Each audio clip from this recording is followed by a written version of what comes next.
J'ai donc annoncé au début de ce cours que je ne développerai pas tout un ensemble, l'exposé de tout un ensemble d'autres tensions du système représentatif, considérant que, même s'il faudrait les reconstituer, qu'elles sont largement abordées dans un certain nombre de mes derniers travaux.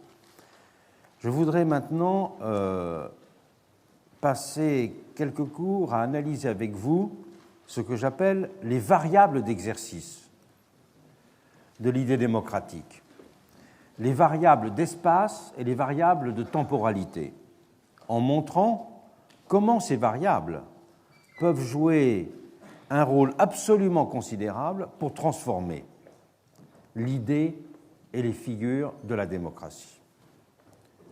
Je commence aujourd'hui par les variables d'espace. La question est la suivante. Y a-t-il un espace préférentiel d'accomplissement démocratique? Pour le dire autrement, la démocratie vaut-elle autant, avec bien sûr les adaptations techniques qui sont requises, pour régler le fonctionnement de petits groupes que celui de pays qui comptent plus d'1 milliard d'habitants? Rien ne semble aujourd'hui conduire à affirmer ce que j'appellerais l'indifférence spatiale de l'idée démocratique. On la considère en effet implicitement comme un ensemble de principes et de procédures qui ont une portée universelle et peuvent s'adapter aussi bien au fonctionnement d'un petit groupe, voire d'une famille, d'une nation, d'une petite nation, d'une grande nation, etc. Cette vision d'une indifférence spatiale de l'idée démocratique, sur laquelle je vais revenir, n'a pas toujours été admise. Au XVIIIe siècle, là aussi j'y reviendrai, le terme même de démocratie ne semblait pouvoir être appliqué qu'aux cités ou aux ensembles de petites dimensions. Il renvoyait spontanément au monde grec de l'Antiquité ou au cas de quelques cantons suisses. Il était lié, ce terme de démocratie, à la vision d'un corps politique qui est rassemblé en un même lieu et à la prise immédiate d'une décision collective. En témoigne la célèbre affirmation de Sieyès en 1789 « La France n'est point, ne peut pas être une démocratie. Ayant 25 millions d'habitants, elle ne peut pas être une démocratie. » La France, poursuivait Sieyès, ne doit point être une assemblée de petites nations qui se gouverneraient séparément en démocratie. Elle n'est point une collection d'États, elle est un tout unique composé de parties intégrantes. Ces parties ne doivent pas avoir séparément une existence complète, parce qu'elles ne sont point des tout simplement unis, mais des parties qui ne forment qu'un seul tout. Elle ne doit pas, la France, devenir un État fédéral, composé d'une multitude de républiques, unies par un lien politique quelconque. Elle est et doit être un seul tout. La portée de cette distinction entre démocratie directe et démocratie représentative s'est estompée aujourd'hui. Toute démocratie est en effet considérée comme presque structurellement représentative, dès lors en tout cas qu'elle s'applique à des communautés politiques, c'est-à-dire à des États. Et comme nous l'avons vu tout à l'heure, le terme de démocratie représentative, autrefois un oxymore, s'est ainsi banalisé.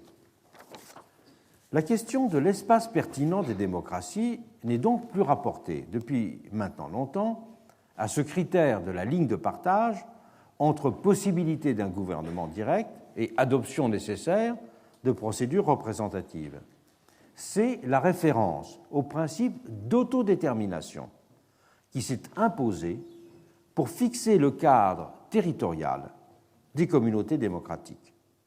Et l'équivalence entre autodétermination comme constitution externe d'une communauté et auto-institution comme mode d'organisation interne se sont superposées comme une sorte d'évidence historique, caractérisant les deux faces indissociables d'un ordre démocratique. Deux faces qui correspondent aussi à deux moments, celui de la fondation d'une politie autonome, l'autodétermination, et celui de la régulation de l'ensemble ainsi déterminé, l'auto-institution. Considérée dans cette perspective, La taille des démocraties, c'est-à-dire des États-nations, a longtemps dérivé des conditions et des formes des mouvements d'émancipation, eux-mêmes constitués par les communautés d'épreuves, liées à une situation partagée de domination. Le problème est aujourd'hui que cette appréhension de l'espace démocratique est totalement modifiée par le développement des phénomènes séparatistes et sécessionnistes qui conduisent à dissocier le lien entre démocratie interne et autodétermination externe.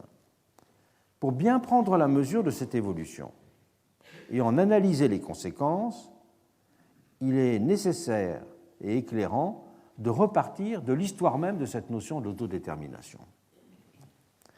Voyons donc quels sont les âges et les formes de cette notion d'autodétermination. C'est avec la déclaration américaine d'indépendance, 1776, que le principe moderne d'autodétermination fait son apparition. C'était rompre avec toutes les pratiques antérieures dans le monde qui attachaient les individus et les peuples aux territoires sur lesquels ils résidaient et qui pouvaient donc être échangés, cédés ou annexés au gré des intérêts des monarques ou des résultats des guerres. Les habitants d'un pays n'étaient que les sujets d'un prince et n'avaient pas d'existence autonome. La langue française parlait même de façon imagée des régnicoles. Ce n'est pas les habitants du territoire, c'est ceux qui appartiennent, qui sont membres du royaume, qui sont partie du royaume. Donc, ils n'existent pas comme population territorialisée de ce point de vue-là. Et la Révolution française éleva ce nouveau principe d'autodétermination à la dignité constitutionnelle. Dans son projet, c'est la formulation la meilleure juridiquement, dans son projet de constitution présenté à la Convention, Condorcet avait ainsi noté « La République française renonce solennellement à réunir à son territoire des contrées étrangères, sinon d'après le vœu librement émis de la majorité des habitants, et dans le cas seulement où les contrées qui solliciteront cette réunion ne seront pas incorporées et unies à une autre nation, en vertu d'un pacte social, exprimé dans une constitution antérieure et librement consenti. » Alors le principe d'autodétermination, il fut parfois instrumentalisé par les révolutionnaires français au moment de l'annexion de certains territoires consécutivement à l'organisation de plébiscites. Le plébiscite de rattachement d'Avignon n'était pas évidemment fait dans les mêmes conditions que le plébiscite de rattachement du Palatinat ou le plébiscite de rattachement de la Belgique, puisque dans certains cas, il y a eu des manipulations des résultats et que la France n'a pas échappé à cette idée que des populations étaient aussi des variables des territoires. Mais en tout cas, le principe avait été affirmé, sauf que personne n'avait songé à l'époque à l'appliquer aux colonies. Mais l'idée allait ensuite s'imposer en Europe comme une des composantes essentielles de nouveaux idéaux de liberté et d'émancipation. Et on peut distinguer, à partir de là, 4 principales vagues historiques d'autodétermination. D'abord, le mouvement des nationalités au XIXe siècle, puis celui qui a suivi la Première Guerre mondiale, ensuite le mouvement de décolonisation des années 60 à 70, essentiellement, et puis l'effondrement de l'URSS. Le mouvement des nationalités au XIXe siècle, ce sont les Grecs qui ont donné le ton de cette première vague dès 1821, en se soulevant contre la domination ottomane. Un exceptionnel mouvement de solidarité s'est alors exercé en leur faveur en Europe et en Amérique. Byron, Chateaubriand, Constant, Léopardi et bien d'autres se sont fait leurs avocats auprès des opinions publiques. Des comités de soutien se sont formés en même temps que des souscriptions alimentaient physiquement la résistance et financièrement, et que des volontaires, en grand nombre, se joignaient à la population grecque pour combattre l'occupant. Ce qu'on a appelé le philhellénisme va constituer le premier exemple d'une mobilisation internationale pour le droit des peuples à disposer d'eux-mêmes et qui aboutira avec l'indépendance de la Grèce en 1830. Et presque immédiatement après, la Révolution française de juillet attisera la soif d'indépendance sur le continent et la Belgique pourra ainsi s'émanciper en 1831. Et dans les années 40, ce sont les patriotes polonais qui recevront l'appui des libéraux et des républicains et donneront le ton aux mouvements qui suivront le basculement de 1848. Mais le mouvement polonais ne sera pas suivi du même succès que le mouvement grec. Et la conquête du suffrage universel et le droit des peuples à disposer d'eux-mêmes s'imposeront alors partout en Europe comme deux revendications indissociables. Si le branle a bien été donné au XIXe siècle, c'est en 1918 seulement que le principe d'autodétermination sera reconnu au niveau international.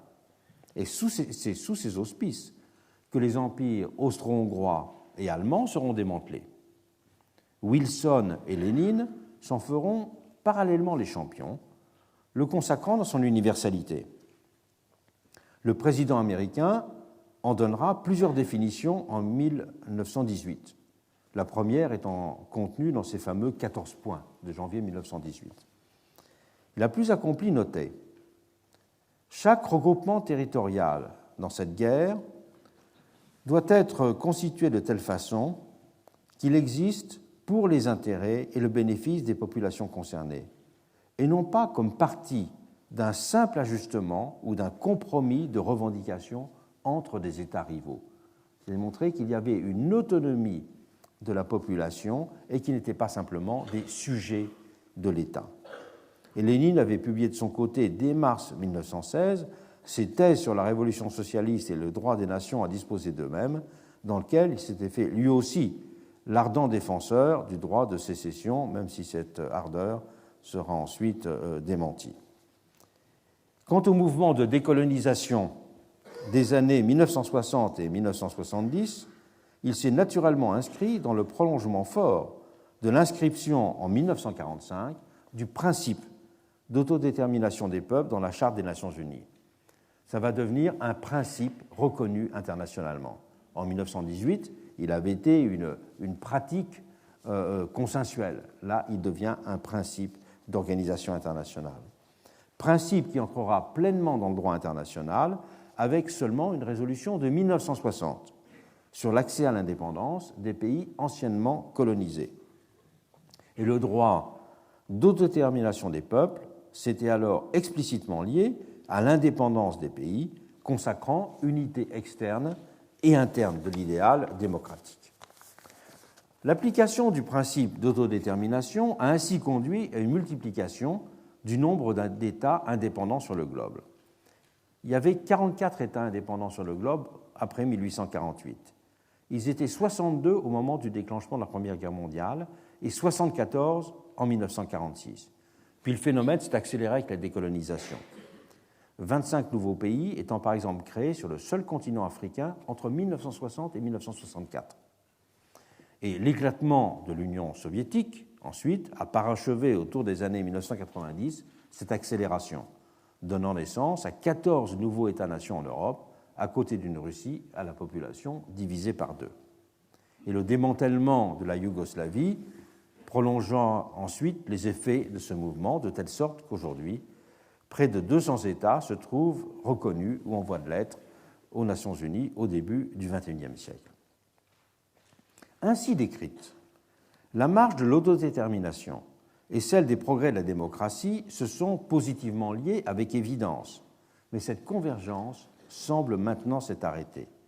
En témoigne au premier chef la multiplication des très petits États, dont l'existence repose sur des particularités géographiques ou des préoccupations ethniques moins évidemment démocratiques. Les 8000 habitants de l'île de Nauru dans le Pacifique avaient ainsi souhaité accéder à l'indépendance pour se réserver les bénéfices d'une exploitation de phosphate, faisant un moment de ce territoire l'un des plus riches du globe. Aujourd'hui, le phosphate est exploité, le pays est en faillite, et ils cherchent quelqu'un qui veuille bien les racheter. Ailleurs, c'est l'obsession de l'homogénéité et même le nettoyage ethnique qui ont sous-tendu la revendication de l'autodétermination. De telle sorte que, globalement, les très petits États-nations, ceux qui comptent moins de 500 000 habitants, sont dorénavant plus d'une trentaine. Ce phénomène a une double dimension, économique et sociologique. Économiquement, il est favorisé par le fait qu'à l'âge de la mondialisation, la grande dimension n'est plus la condition de la prospérité économique.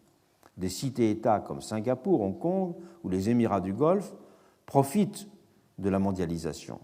Situation, c'est très important de le comprendre, qui contraste avec celle du XIXe siècle, où la prospérité était directement indexée sur la taille du marché intérieur, surtout dans les périodes où le protectionnisme dominait. Les grandes nations, dont les États-Unis ont alors donné le modèle, tiraient directement bénéfice de leur taille, car elle leur permettait d'opérer d'importantes économies d'échelle. D'où le mouvement vers l'unification d'ensembles morcelés, comme cela a été le cas de l'Allemagne, d'abord constituée sous les espèces d'une unité douanière. Et les facteurs culturels ont alors convergé avec les données économiques pour aller dans ce sens, comme on a aussi témoigné le processus d'unification italienne de 1861. Au XIXe siècle, la petite taille était suspectée et rejetée. Dans l'article Nation du fameux dictionnaire politique publié par Garnier-Pagès, qui exprime bien les opinions avancées de l'époque, on voyait ainsi se dessiner, sous les espèces d'agglomérations nouvelles, l'avenir. Et on n'hésitait pas alors à qualifier de dérisoire la prétention de la Belgique à exister comme autonome, et même la perspective d'un Portugal qui resterait dissocié du reste de la péninsule ibérique. L'auteur de cet article était Elias Regnault, donc considérant comme dérisoire la prétention à l'autonomie de la Belgique et du Portugal. Et Mazzini, l'une des grandes figures du progressisme de l'époque, estimait en conséquence, dans sa question européenne de 1847, que l'Europe ne devrait pas compter à l'avenir plus d'une douzaine d'États. Et Marx et Lénine plaideront ensuite également pour une approche de l'émancipation des peuples qui ne conduise pas à un émiettement des entités politiques. J'ai cité tout à l'heure les thèses de Lénine sur l'autodétermination de 1916. Voilà ce qui est écrit. Le socialisme a pour but de mettre fin au morcellement de l'humanité en petits États et à tout particularisme des nations. Et Lénine estimait par ailleurs que l'avènement des régimes démocratiques rendrait sans objet les aspirations séparatistes. Il notait qu'il y a un avantage aux grands États, aussi bien du point de vue du progrès économique que des intérêts de la masse. Il écrit toujours « Nous sommes persuadés que les grands États peuvent résoudre avec infiniment plus de succès que les petits les problèmes engendrés par le progrès économique et ceux même que pose la lutte du prolétariat contre la bourgeoisie. » Ces héritages et ces représentations de ce qu'était un bon ordre démocratique ont changé. Même si on a vu encore pendant toute la période de la décolonisation que les cadres hérités des empires européens pouvaient constituer la base naturelle de l'autodétermination des populations.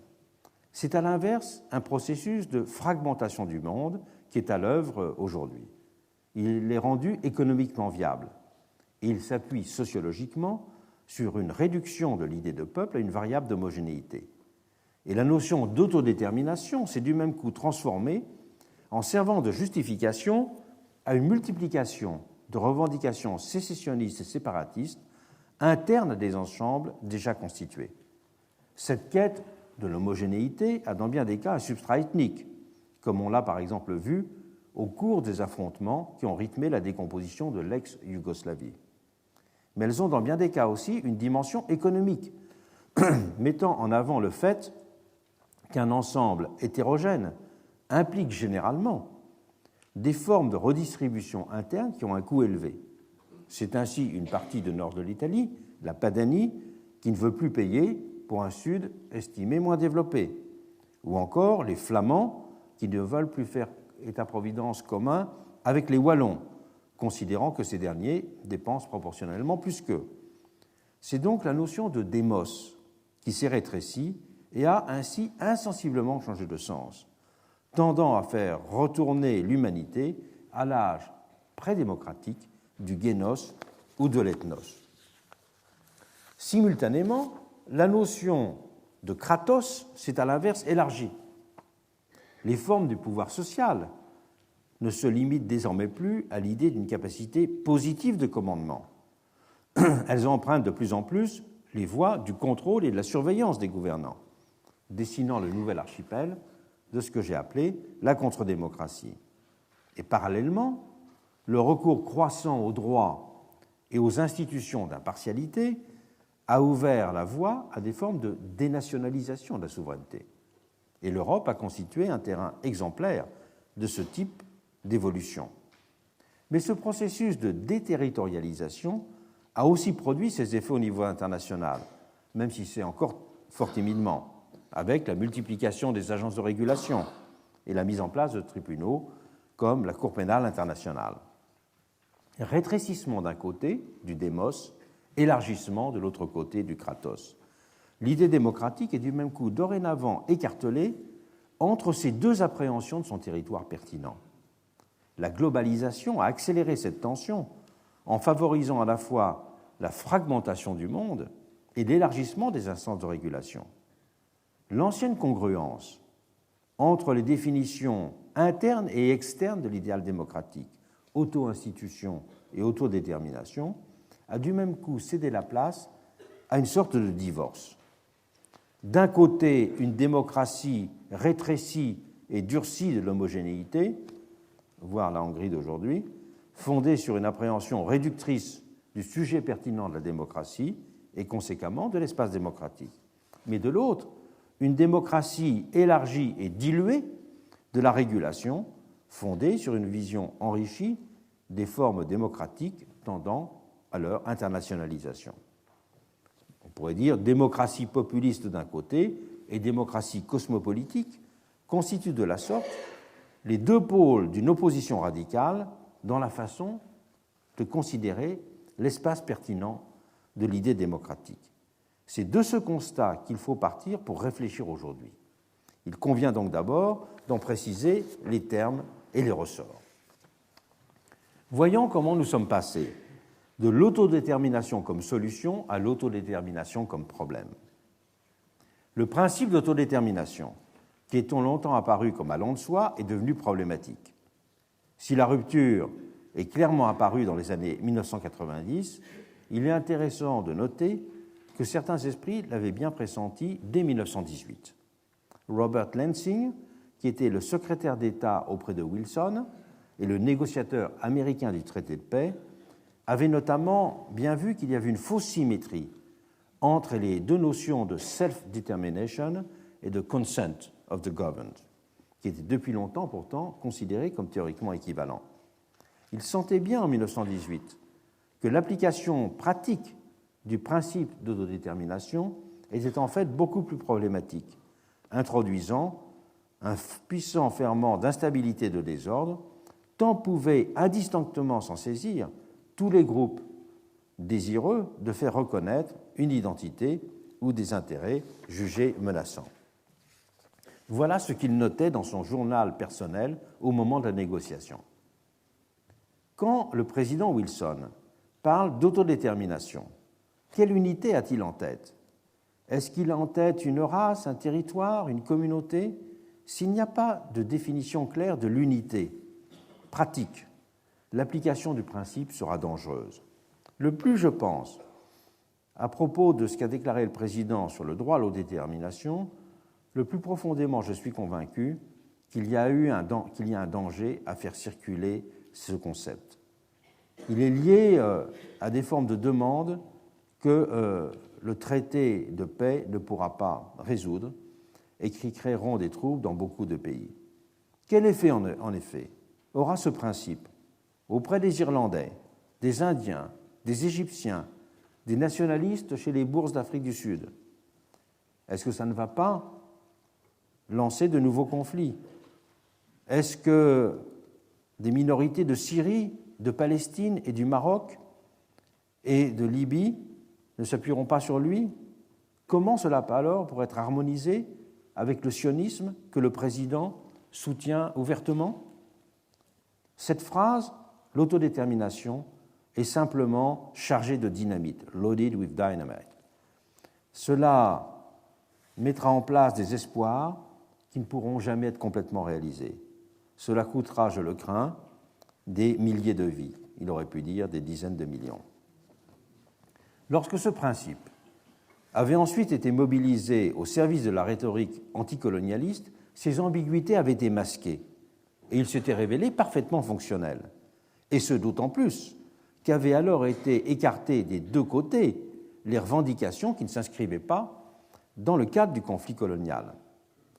En regardant de près, c'était déjà un consensus purement politique qui avait permis en 1918 d'écarter les interprétations jugées gênantes du principe. Et le président Wilson et les Européens avaient ainsi consenti à détourner publiquement leur regard des annexions soviétiques.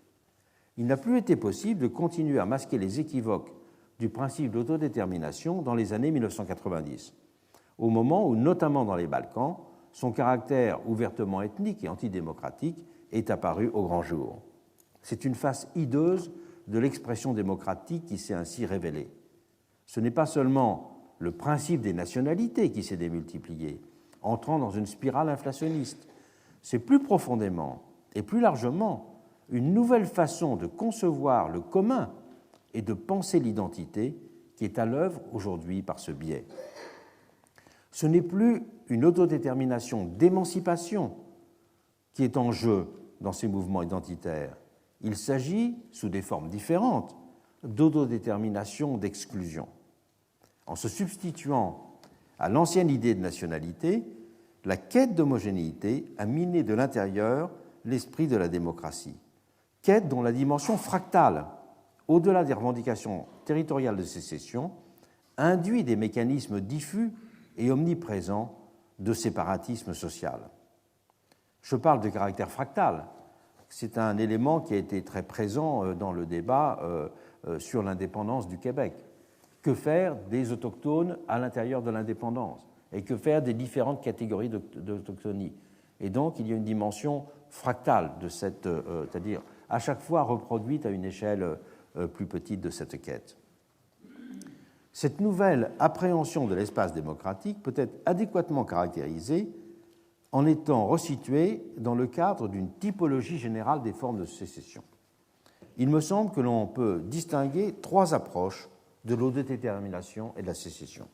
Premièrement, les sécessions d'émancipation, qui reposent le plus souvent sur l'idée de nationalité, et elles correspondent à la volonté d'un groupe de retrouver son autonomie lorsque celle-ci était remise en cause par une élection, ou de la conquérir lorsqu'elle n'a pas été précédemment reconnue ou lorsqu'elle a été constituée sous les espèces d'une identité de domination. Elle se lie à l'idée d'une identité historique, positive ou négative, et territoriale. En anglais, on pourrait parler de nationalist theory of secession. Deuxièmement, ce qu'on pourrait appeler une sécession de protection. Elle correspond à la recherche d'un groupe minoritaire concerné, ethnique, culturel, religieux, etc., de se protéger d'une discrimination ou d'une exploitation. L'instauration d'une frontière physique est alors le substitut à ce qui a été expérimenté comme une impossible protection juridique. En anglais, on pourrait parler de remedial theory of secession. Le premier, Althusius, avait justifié en ce sens la sécession comme d'un remède à la tyrannie. Si le régime n'écoute pas et opprime une partie du peuple, la sécession est justifiée en fait par l'absence d'un certain nombre de qualités politiques. Un bon exemple de cette sécession de protection, c'était tout récemment la constitution du Sud-Soudan. Troisième catégorie de sécession, les sécessions de distanciation.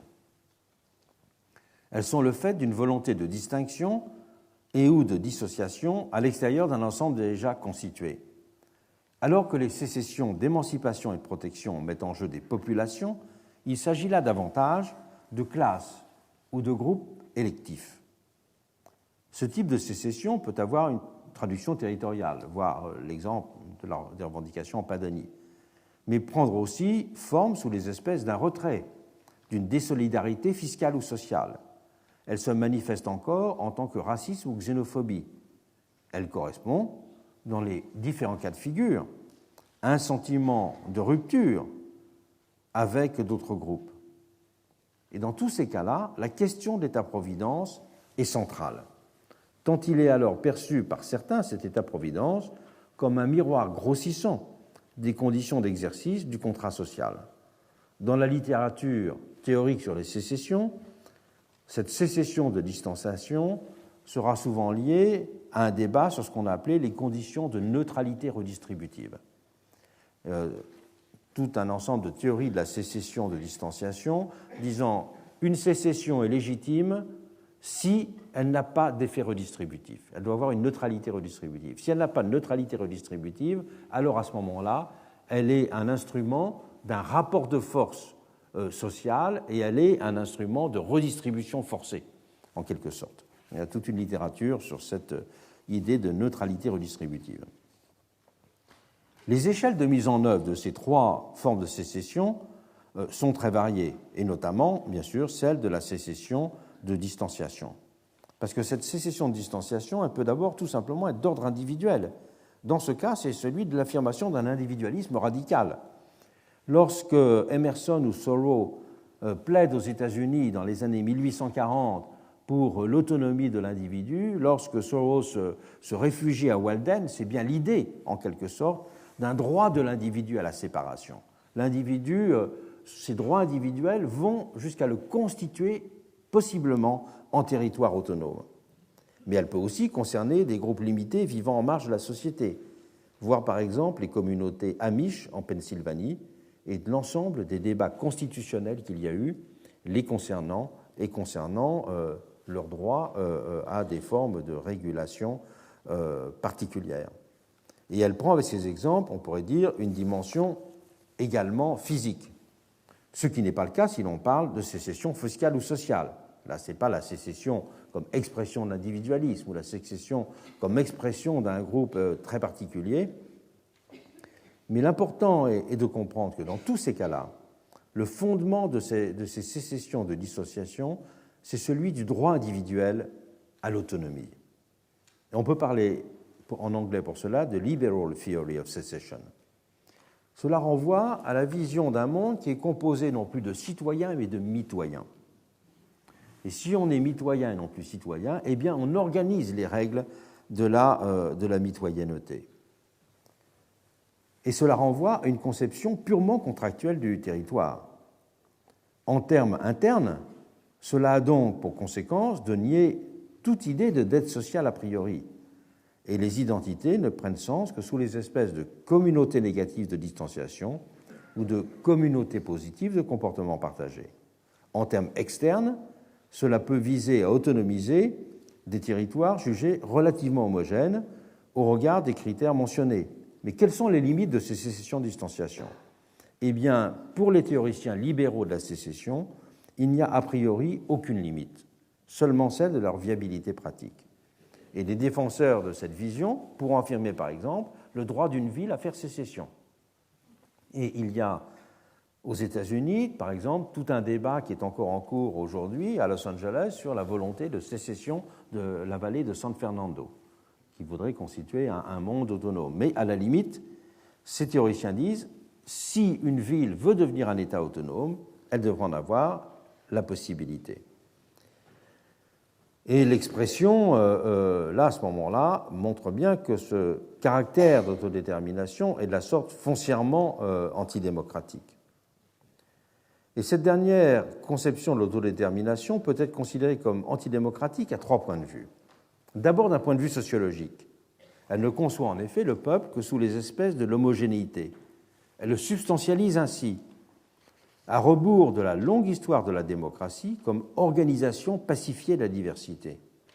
Conception qui avait présidé à la fameuse réforme de Clisthène dans la Grèce ancienne et conception dont Michelet s'était fait au XIXe siècle le chantre inspiré. Le peuple n'est plus un donné constitué par le droit ou les événements, mais un reconstruit déterminé par des intérêts et des peurs. Il n'y a de solidarité dans ce cas que fondée sur les similitudes. C'est dire que l'idée même de démocratie comme réalisation de l'universel, d'un universel limité, est absolument absente de cette perspective.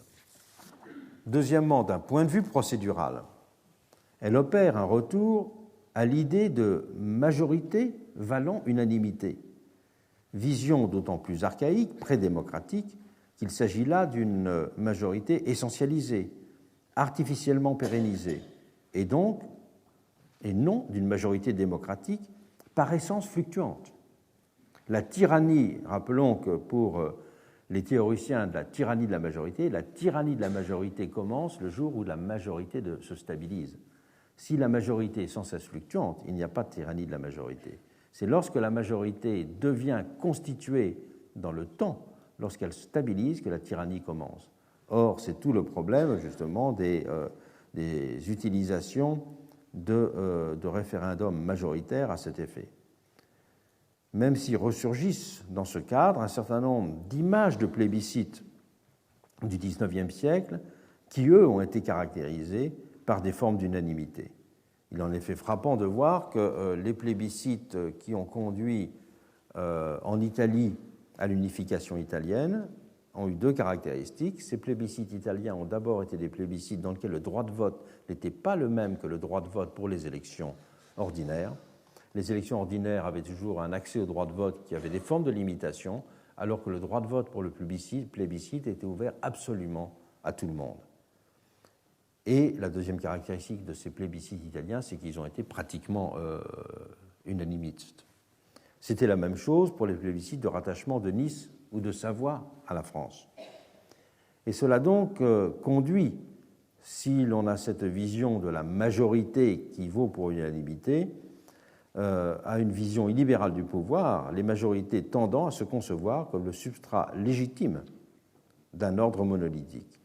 On pourrait parler dans ce cas d'un processus de dilatation des majorités, et c'est celui qui a conduit au nettoyage ethnique dans l'ex-Yougoslavie, entraînant une mise en abîme du processus, comme l'a bien montré la segmentation de la Bosnie.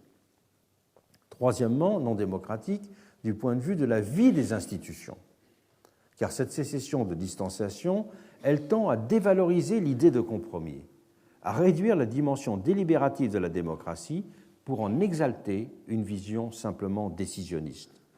Elle a, au sens fort du terme, une dimension de dépolitisation en substituant à la visée d'une implication conflictuelle des citoyens l'image d'une communauté naturellement accordée. Pour reprendre les catégories d'Albert Hirschman, Exit, Voice and Loyalty, elle force ainsi insidieusement les minorités malmenées à choisir entre l'exit, c'est-à-dire le départ, et l'assimilation, loyalty, leur barrant la possibilité de participer normalement au jeu politique par le voice. Elle les enferme ainsi dans ce statut de minorité, comme si elle n'était plus composée d'individus modernes, comme si elle était constituée comme des corps. Se retrouvent transposés de cette façon les débats sur l'indivisibilité de territoires confrontés à des pressions sécessionnistes.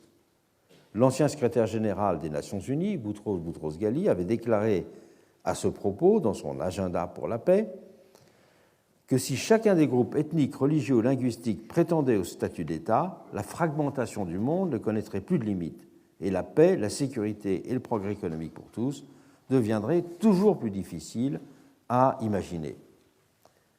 Ce principe d'intégrité territoriale des membres des Nations Unies a souvent été utilisé de façon purement instrumentale par des pays autoritaires, voire la loi anti-sécession chinoise pour nier l'indépendance de Taïwan. Mais il ne fait sens que dans un cadre de vie pleinement démocratique, garant du respect des diversités. C'était un élément qui avait été très important dans toute la présentation critique par le président américain au moment de la guerre de sécession, en disant que la réponse à la sécession, c'est la qualité démocratique d'un pays. La réponse à la sécession, ce n'est pas la constitution de l'homogénéité. Et Lincoln a eu des très belles pages sur ce plan-là, disant d'une certaine façon que c'est l'approfondissement de la démocratie qui est la réponse à la sécession. Mais ce principe d'intégrité territoriale, il ne fait justement sens que s'il y a un cadre de vie démocratique qui respecte complètement la diversité. Car il n'y a pas de démocratie sans qu'il existe des obligations mutuelles et des droits reconnus à tous. Et de ce point de vue, la sécession peut être analysée comme un échec de la vie démocratique.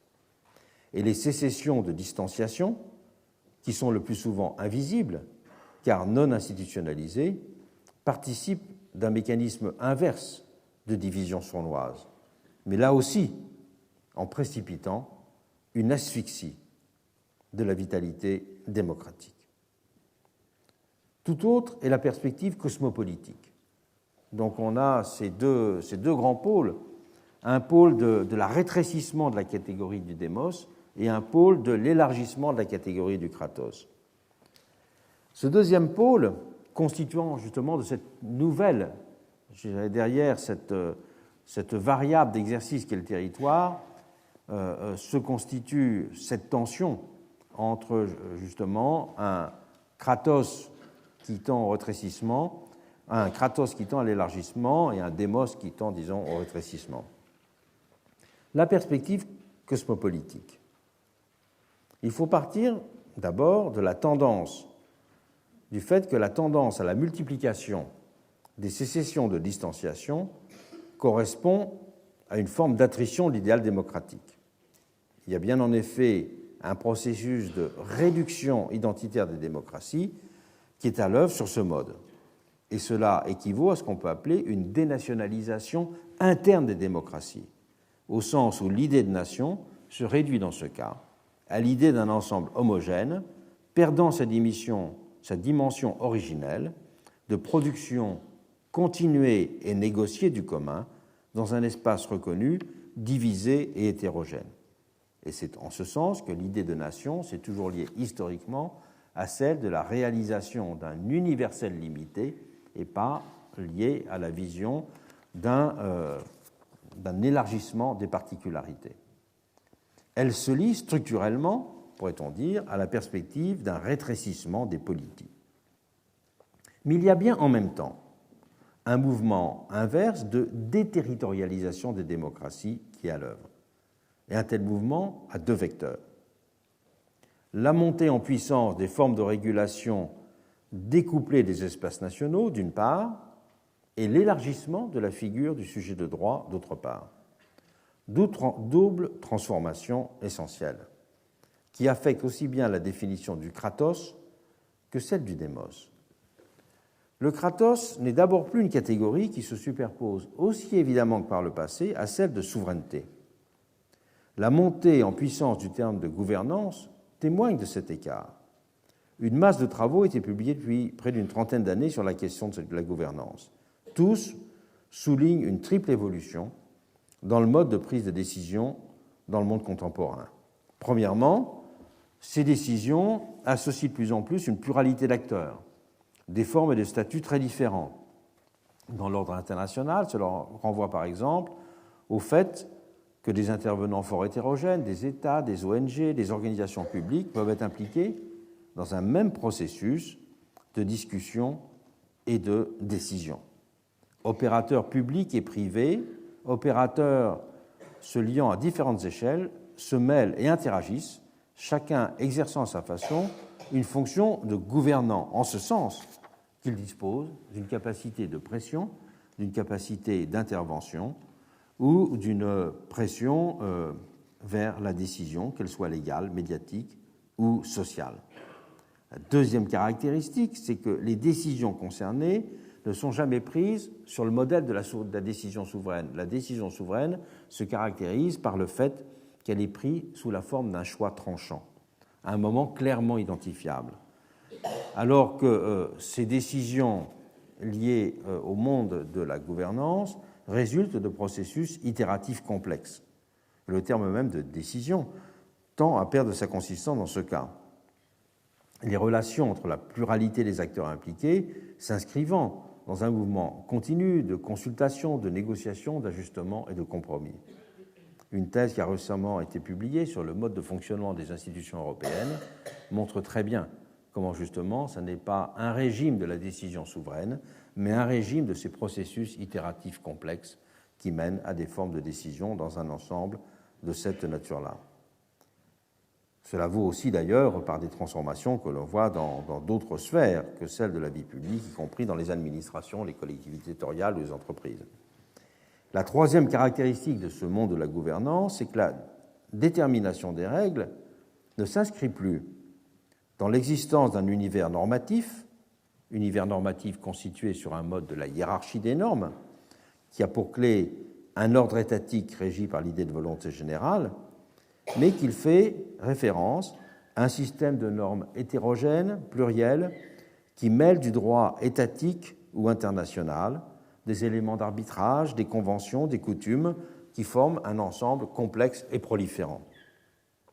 L'analyse de cette complexité a fait d'ailleurs depuis une dizaine d'années l'objet des cours que Mireille Delmas-Marty a donnés au Collège de France. C'était justement son objet d'analyser précisément cette complexité et le fait que même dans la production de la jurisprudence, il y avait des références croissantes qui étaient faites à des sources de nature hétérogène et qui n'étaient plus simplement, en tout cas, du droit national. Donc je ne le développe pas. Elle a publié 4 volumes sur cette question très intéressante. C'est une complexité qui est liée à l'existence d'une multiplicité d'instances qui participent à cette régulation. Et évidemment, si on veut avoir une bonne idée de ce nouveau monde de la gouvernance, on peut dire que la construction européenne est un bon terrain d'observation, car elle en a constitué une sorte d'expérimentation et d'exemple. Et c'est pourquoi, d'ailleurs, on ne peut pas simplement interpréter la construction européenne en termes de translation à un échelon plus élevé de certains des attributs précédents de l'État. Son développement a aussi correspondu de fait à une déconstruction de la notion de souveraineté. Déconstruction qui a plus largement procédé au niveau international, là, du développement d'instances de régulation ou de cours de justice ayant une autorité supranationale. Il faut dire que cette vision d'une déconstruction de la notion de souveraineté est particulièrement essentielle dans le débat français, tant la notion de souveraineté en France, c'était une des grandes choses qui avait été analysée par le juriste Duguy, tant l'idée de souveraineté en France était conçue sur le modèle du dominium, comme une propriété, et non pas comme une relation d'abord, non pas sur le modèle ancien de l'imperium.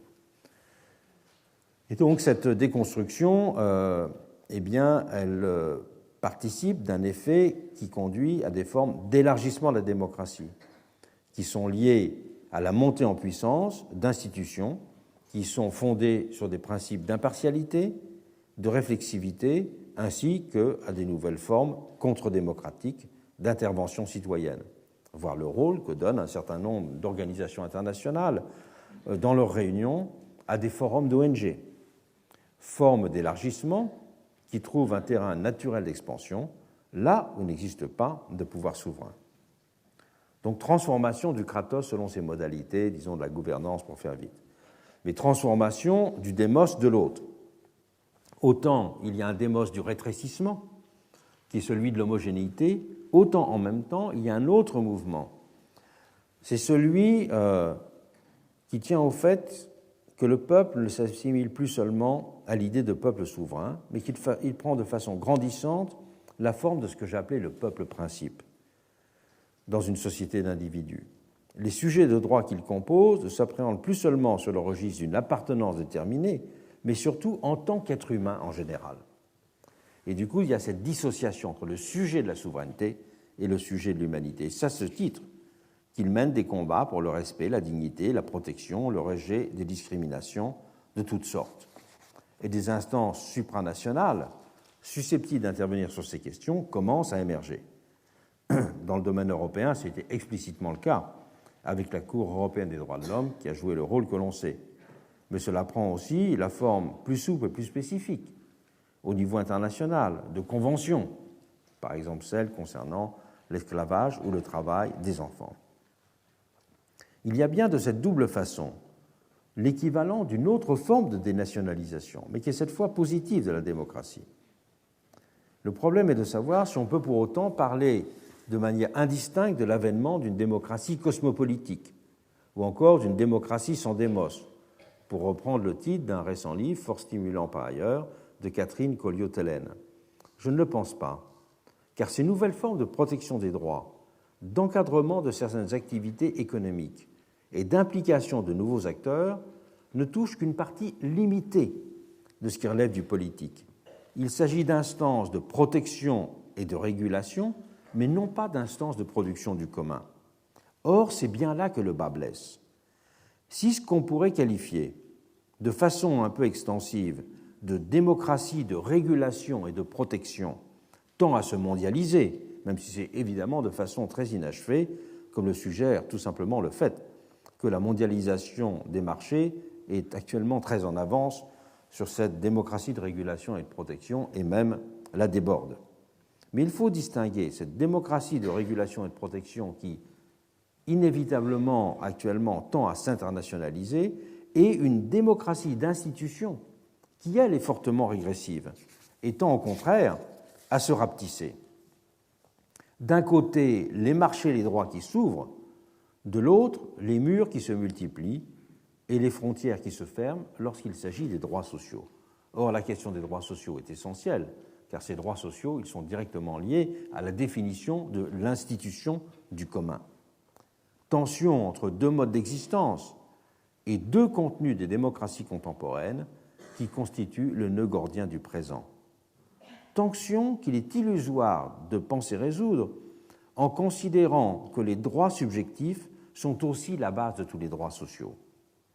Car la formulation n'est recevable que si l'on considère comme droits sociaux ce qui relève par exemple de la protection des droits de l'homme au travail, et même si c'est un type de catégorie en expansion. Mais si l'on définit les droits sociaux comme ceux qui se lient à des formes de redistribution, il y a bien alors un écart béant entre ces deux éléments. C'est une autre façon de considérer l'écart qui se creuse entre la démocratie comme régime et la démocratie comme forme de société. La tension de l'espace démocratique est donc, en même temps qu'une tension de l'espace démocratique, une tension entre ces différentes figures de la démocratie. Est une tension entre la démocratie de régulation et de protection et la démocratie d'institution, et en même temps aussi une tension entre la démocratie d'homogénéité, pourrait-on dire, et la démocratie d'universalité. L'idée même de nation étant évidemment le cœur de cette tension. Et c'est pour cela que la nation peut être à la fois définie, comme je le rappelais brièvement tout à l'heure, la nation peut être à la fois définie comme une expérimentation en petit de l'universel, ou la nation peut être définie comme une particularité en grand d'un certain nombre de traits déterminés de certaines sociétés. La semaine prochaine, j'examinerai les variables d'exercice qui ont une dimension de temporalité. À la semaine prochaine.